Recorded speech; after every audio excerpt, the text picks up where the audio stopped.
listë të hapur. Gare fort për ju? Keni emra të rëndësishëm.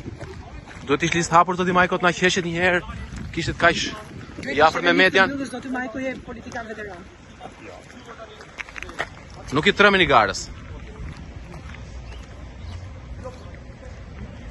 Më në listën e kandidatëve për deputet të Partisë Socialiste.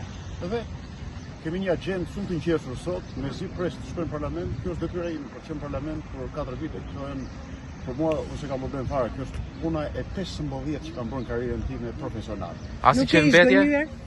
Fare, asnjëherë. Si ka mundësi që asnjë socialist nuk është zhgënjur nga Edi Rama? Nuk ka lidhje me individ kjo.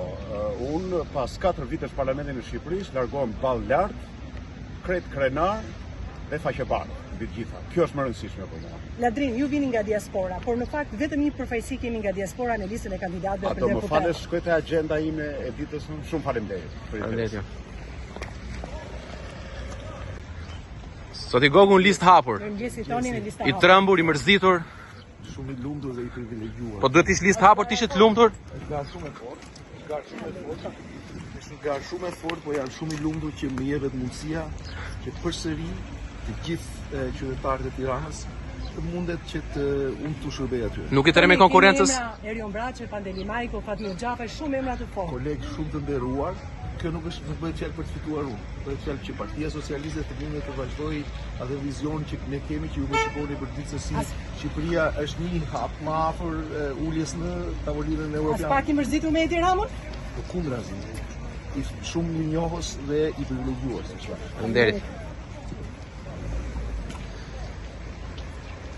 Në listë të hapur.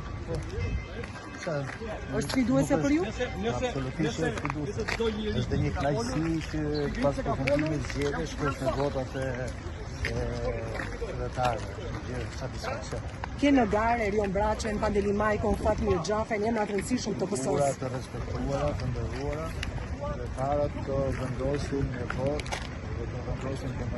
Ndihesh i sigurt dhe qarku tënd, pasi ti je një emër i fuqishëm në zonën e Dajrit. Po, jo vetëm në zonën e Dajrit, votimi është për gjithë qarkun e Tiranës. Unë do vazhdoj të punoj që Partia Socialiste të jetë fuqishëm në një parë. Keni ndonjë mërzi me këtë socialistin Edi Rama që u la në listë hapur?